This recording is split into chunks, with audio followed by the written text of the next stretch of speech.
terrible. It's a total failure, right? But like if you can buy this for $50, then you realize what I need to do, the really responsible choice I need to make is going to cost me like $200.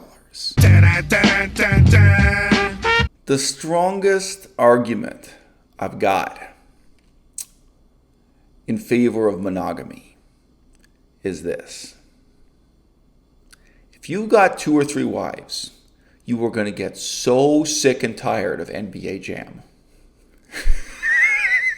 I mean, what do you got? 4-player games, 4-player cooperative games. What do you really got? Micro Machines on the Sega Genesis with those extra controller ports on the top of the cartridge? No. Don't tell me. I have some very highly educated people in my eyes. Don't write into me saying that there were a lot of great 4-player games on the TurboGrafx 16. No, there aren't. No, they are. There are YouTube channels saying that there were great 4-player games for TurboGrafx 16, especially the CD-ROM games, because nobody's played them. They're terrible. Every single one of them is terrible. You are going to spend the rest of your life with NBA Jam, NBA Hang Time. Maybe you're going to get that full-size arcade cabinet for Teenage Mutant Ninja Turtles. You know, Teenage Mutant Ninja, the arcade game. You're going to be so sick of that music. And by the time you and your 3 wives are sick of playing it, you're going to have kids. And then it's going to be, oh my God, can we just get through to halftime of this game of NBA Jam? It's going to...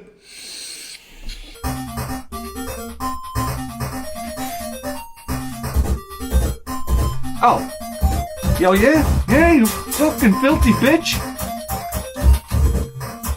Take that. Here. Take one of those. Out of here.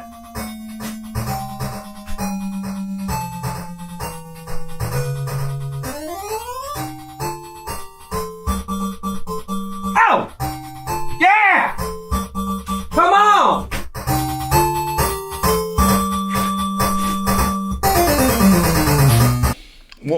One of the strongest arguments for monogamy is that really, it's kind of 2 players or nothing. The world of video games. And I mean that.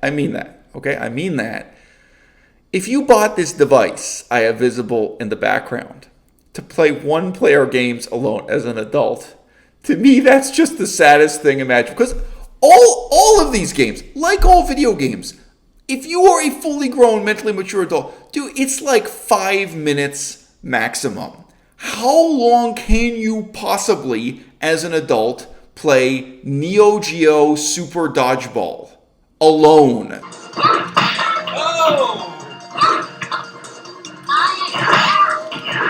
That's what you get for talking crap.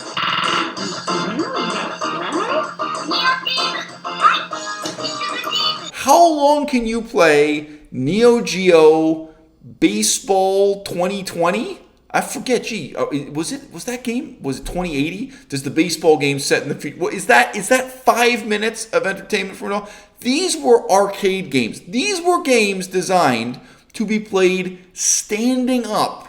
5 minutes of entertainment maximum, and then you get on with your life. And of course, this is the big advantage in the year 2020 if you are interested in getting back into Neo Geo games.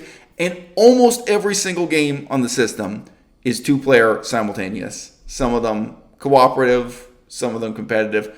That's the appeal. That's what it is. Okay. What led up to me making this momentous decision to buy SNK Neo Geo Arcade Stick Pro that I never intend to play for more than 5 minutes at a time, but that I do play. I do play with my significant other, with my girlfriend. Okay. It was the way this whole thing with Intellivision fell apart. It was when I totally lost faith in the Intellivision project. Now, if you guys don't know, I made some YouTube videos a little bit optimistic about this Intellivision thing. I then made a YouTube video saying, I think this is complete garbage. I've completely lost faith in the project. I think it's going to be terrible. And then Tommy Tallarico himself gets in touch with me. He talks to me for over an hour. We do this interview Great guy, wonderful human being. Would definitely be a better president of the United States than Donald Trump. But when you buy in Intellivision, you are not placing your vote to replace Donald Trump. You're buying a piece of consumer electronics. And like, I could break it down.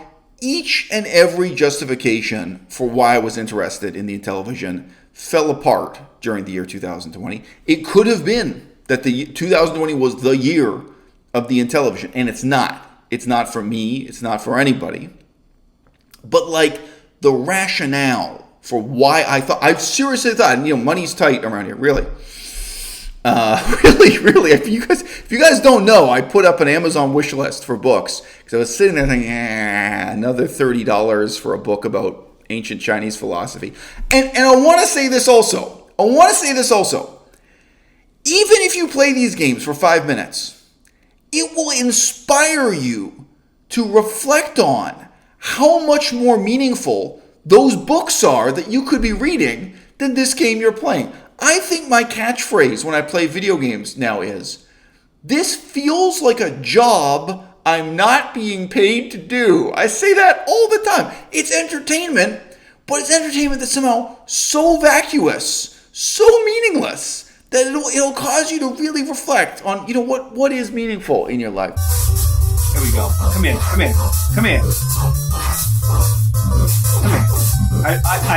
I look at every one of these like they're my wife. Come here with your lazy eyes. There you go. Here, take this right in your fucking bread basket, you animal. Okay, so I was interested in the Intellivision, and I could set out all these reasons why. I was interested because I have a daughter whom I now never get to see, and I'm employing lawyers and all this crap, and maybe eventually I get another story. I have a daughter. Intellivision said it was going to be fun for the whole family, cooperative, multiplayer, casual play. I guess it reflects the same themes. You see here? Like, this is not going to be a system for 400-hour-long immersive RPG experiences. It's not going to be massively multiplayer, online, monetized transaction-based experience. No, there were a whole bunch of things they said no. They're going to return to couch co-op. In a sense, that's like the implicit theme of this video. And then there were also these promises about getting back to actually educational software. There were these different things. We think, okay, you know what? I can start planning for this. I can put aside the money to actually buy this thing, the Intellivision, that Tommy Tallarico is proposing. And when that fell apart, I just sat there and thought about it. And it's like, you know what? I don't know if I'm ever going to see my daughter again. Or maybe the next time I see her, she's going to be like 16 years old and would completely sneer at the idea of playing Kirby's Epic Yarn with me. Good example of a cooperative two-player game you can play. But, that's more like for 6 years old, not 16 years old. It may just be we missed the window of opportunity to play video games. That's okay. All right. So that's, you know what? When you really think about it, in the whole history of video games, what would I want to play with my girlfriend? What is it? Not even necessarily nostalgia. Not even stuff I played from, including stuff I never played. And there was this one window of opportunity in the history of video games with the Neo Geo where people were putting a lot of time and effort into making really high quality games that were only meant to be played for 5 minutes, and like almost every single one of them is two-player, as mentioned. Okay, if you got 3 wives, I know I have some Mormons who are long time. If you got 3, it's not for you. It's not going to work out. There's no way you can daisy chain together 4 Neo Geo arcade sticks and make it work. It's 2-player or nothing. And if you're a lonely dude, if you live alone, don't do this. Absolutely none of it is worth playing one player, like not even for 5 minutes. And again, even like pretty much any given time, there's a burden of books I should be reading and projects better things I should be doing that. And 5 minutes, 15 minutes, you really start thinking about what it is you could be doing with your. If you're playing alone, that's probably to it. But okay, we got a note here right off the bat. So here it is, the stuff of legends, the video game console that every kid our age lusted after. Are you with me here? And every kid our age is like, I'm 43. I'll say, okay, do you know yet? I bet you do. I can't think of anyone who deserves it more. After the road you've traveled, enjoy it.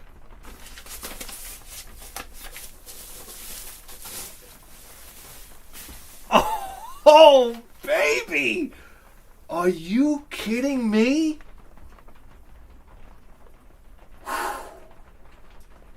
When I came to like the end of my rope with the Intellivision thing, I realized, you know what? I missed my chance to buy the Neo Geo hardware the last time this happened. And no, I don't mean 1991. I mean when there was this short-term opportunity to buy what was called the Neo Geo X. Some people call it the Neo Geo X Gold. All right. There was a revival of the Neo Geo. It wasn't perfect. A lot of YouTube channels criticized the hell out of it, but they brought out the old-fashioned solid black joystick, and they brought out an emulator system, and you could buy the old games. There was this window of opportunity to buy a revived Neo Geo, and I missed it. Right today, if you want that, it's either impossible to buy, or you're going to have to buy it from some collector on eBay and pay for it. So you know what? As it happens, at this moment, when I've lost all faith in the possibility of buying an Intellivision, I just think this is garbage. Tommy Tallarico, wonderful guy, and you know whatever. Some of the music he's made, I got respect for too. Wonderful guy. Terrible business plan, terrible console, doomed project, the Intellivision. And it's like, and then I'm looking, it's like, you know what? I actually have this brief opportunity right now to buy this Neo Geo revival that's going to buy into this, you know. And if I don't do it now, just like the Neo Geo X before, it's going to disappear. And you could already see the prices going up and up. So this is telling. So the first step I took was this. I bought this thing. And I bought it in the package where you get 2 plug-in controllers so you can play 2-player simultaneous. All right? And this thing, at that time, even on Amazon, you saw the price going up and up and up. Like within like a week. All right? It's like, how is it possible for something to go from like new to like scarce collector's item within like 2 years of the project being launched? It's great. And you know, if you look this up on eBay, people are paying tons of money, you know, for these things.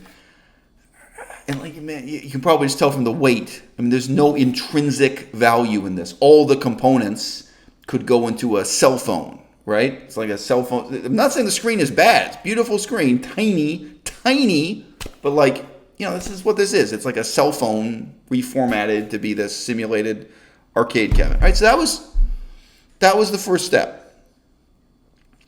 And what you realize as soon as you have bought this thing, all right, no matter how great the games are, no matter how much it reminds you of the legacy of the Neo Geo and whatever, maybe it brings back memories for you of being like an 11-year-old kid in a pizza restaurant and seeing Samurai Showdown for the first time.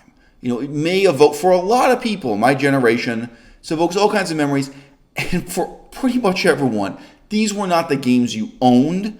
They were the games you could never possibly own. It was unattainable, but you could glimpse them in a pizza restaurant. If you read video game magazines at that time, video game magazines raving about them, and all kinds of them, they probably weren't available in your town, or you saw them once when you were in New York City, you saw them when you were on vacation somewhere, right? It's very rare for something to be so mainstream and so tawdry, and yet to have this mystique, right? And that's exactly what Neo Geo had. It also had a mystique because so much of it was just incomprehensible. It's in broken English. It doesn't make any sense.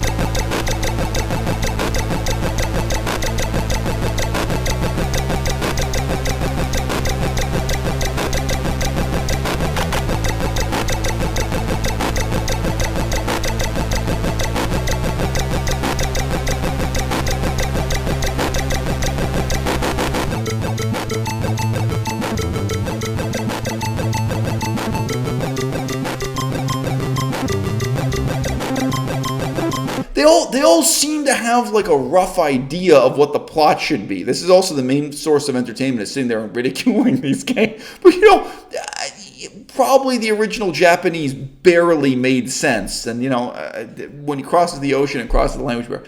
All right, but that too, if you were an 8-year-old kid, if you were a 12-year-old kid, whatever age, when you were in Canada, this drew you in. This game, it's trying to speak to me. It's trying to tell me a story, but I don't know what the hell it is. Right? There was something there. And for all of us, I mean, all these games in the arcade, I only played them for 5 minutes. I never saw level 2 of the Sly Spy. Never. As a kid, never. Are you joking?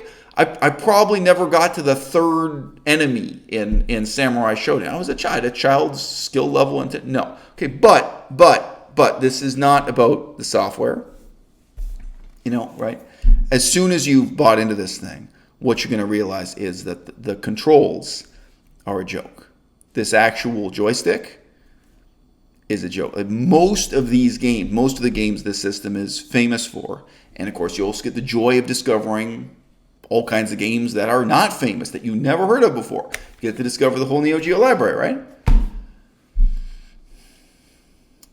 You're going to realize, I need a $200 joystick to play these games. And that was the fucking genius of this. It's terrible. It's a total failure, right? But like, if you can buy this for $50, then you realize what I need to do, the really responsible choice I need to make is going to cost me like $200, right? And you don't just need one of these. No. Well, you're not going to play these games alone. You in your Mormon compound with your 3 wives and your 6 kids who were all named Caleb, you're not going to play this alone. No. You're going to buy 2. All right? In a sense, the fatal flaw is that 2 is the limit, because Caleb and Caleb and Caleb, they're going to have to learn to share, right? They're going to need to learn to take turns. It's tragic. That's sharing. Sharing is what Mormonism is all about. Okay? So what you realize is that for this library of games, whether you play alone or with a special friend, what it requires, what's missing from your experience is this. Just lean into your speakers right here.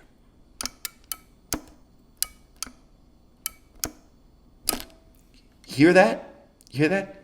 That's steel. Steel.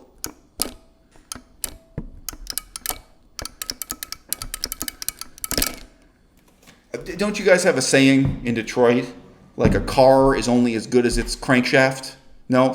No? All right. Oh my God, look at this. It's the stuff of legend. You fucking listen to that, you animals. If you would have grabbed me by my orange mullet back in 1992, while I was sitting there and staring at this console, staring at it on the wall and just drooling like this. Just staring. It was impossible. Do you understand? It was impossible. It was a $749 gaming console, and the games were $250 plus.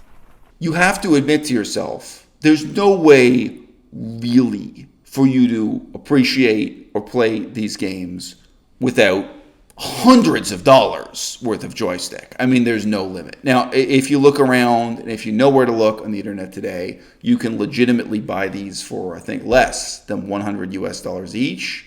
But most of you are going to find them for more already. You're going to find them for way more on eBay, on resale. It's amazing. Already, it's gone from mainstream to like collector's item, even though they're still making them. They're still available new. You're going to find them. So you may be paying $200. You may be paying $100.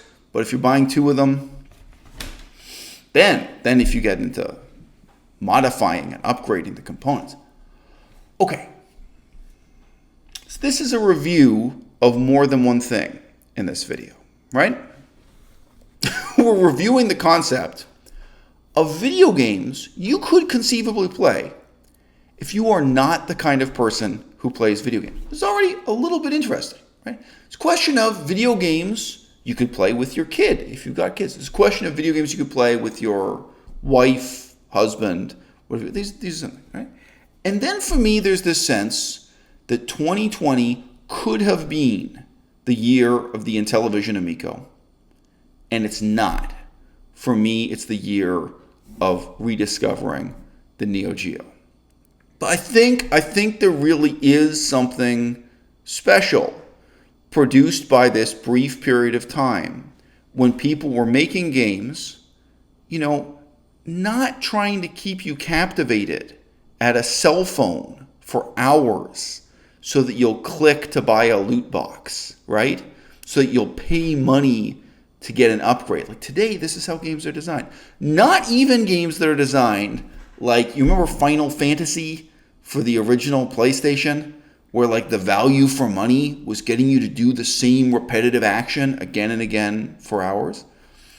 One of the things that struck me most about playing these games now in 2020, I could never hear the music before. Like I only ever encountered these games in a pizza restaurant when I was like 11 years old. And you realize, wow, the music was incredible. And the music, it's meant to be captivating and draw you in and entertain you for 5 minutes maximum. Just like the graphics, just like the gameplay. You want depth? There's no depth. None. There's a refreshing absence of depth. But you can just feel all of the creative energy of this whole team of artists sitting there in Japan.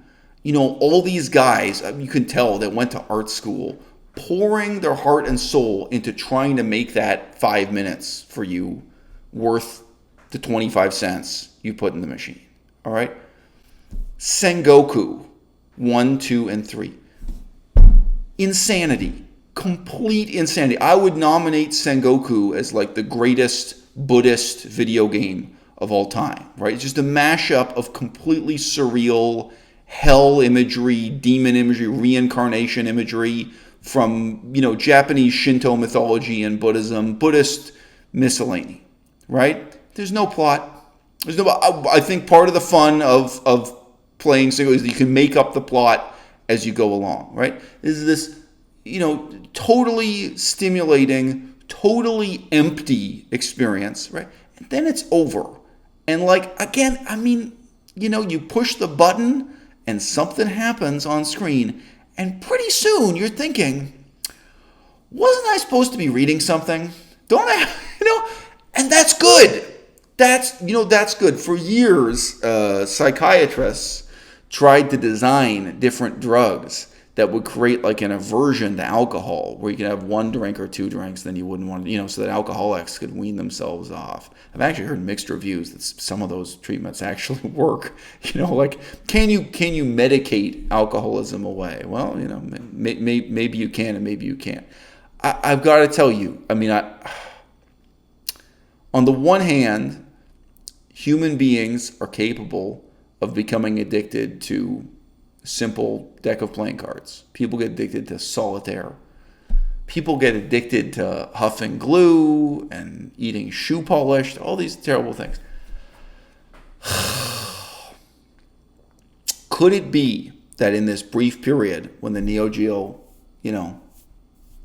was at its peak, at its pinnacle, the strange artistry, could it be that was a period when video games were just in this one format, the stand-up arcade cabinet, when it was actually something kind of harmless that 2 people could do for 5 minutes and then get on with life? Maybe, and maybe I'm wrong. Maybe I'm not going to get fan mail from a whole bunch of you about how you got addicted to King of Monsters 2 on the Neo Geo arcade stick, and you dropped out of college and you lost your job and your wife left you and you ruined your life.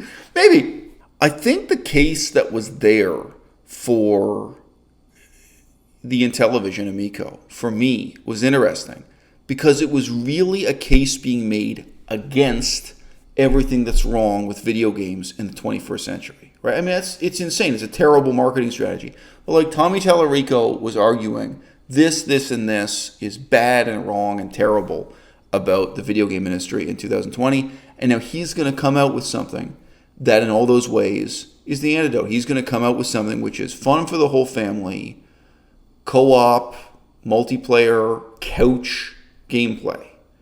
Again, so multiplayer here meaning like 2 people maybe 3 or 4 sitting in one place at one time looking at a screen together, as opposed to, having a living room where that person's over there on their cell phone and that person's over there on a tablet, and they could all be playing video games. Someone else has a laptop computer and someone else has a console like the Nintendo Switch, like where video games don't have to be this mutually isolating and deeply engrossing experience that can instead be something that, for a short time brings people. Put it this way, where video games are something more like board games, right? That was what Tommy Tallarico pitched. And, then for me, there was this tantalizing possibility of educational software. And by this strange coincidence, I had to pause and reflect that, what? Most of the things I would be hoping for in the Intellivision Amico, they're actually already here. They're already available here and now in the legacy of the Neo Geo. Very little educational value. But if you are learning either Chinese or Japanese, read carefully the text. You can actually practice Chinese or Japanese while playing these games if you're highly motivated enough to read carefully.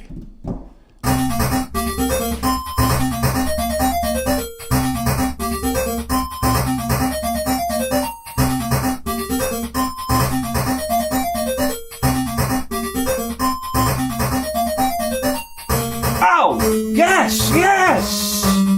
Sega Master System doing it! Big time! Okay, look. When I was a kid, computers were something that existed in one room of the house for 1 hour a day.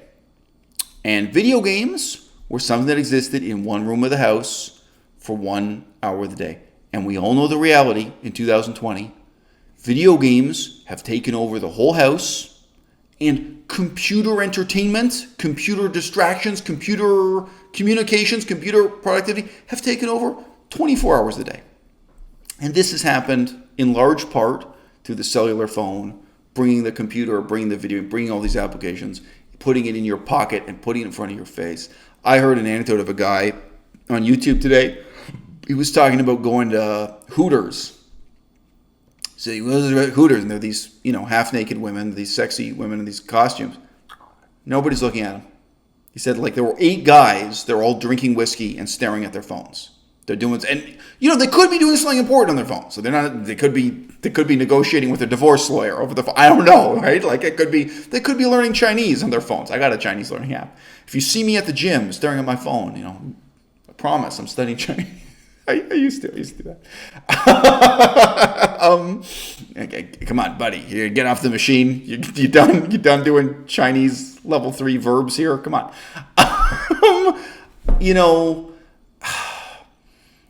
I'm not going to say to you that you can't be hardworking 24 hours a day. I'm not going to say to you can't read books 24 hours a day. You can. Nobody needs to take a break. You don't need to take a break from reading to play. You don't. I'm not going to say to you, have a balanced lifestyle. Don't. Be passionate. Be focused. Try to accomplish things you're going to accomplish.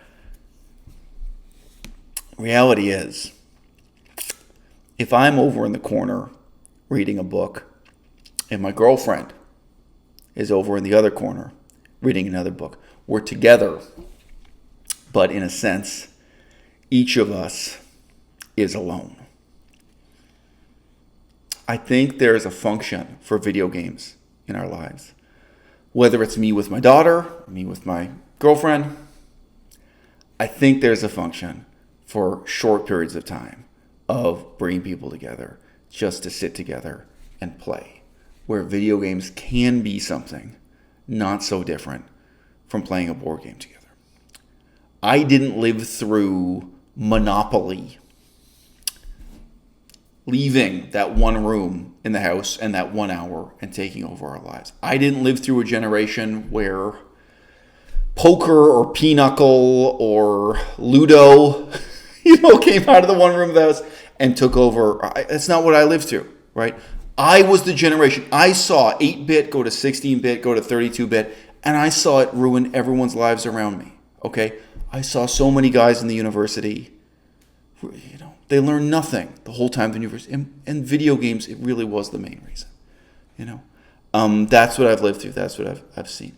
I can't tell you video games are a positive thing in the world, or they're a positive thing in your life. They're not. Right. But I ask the question,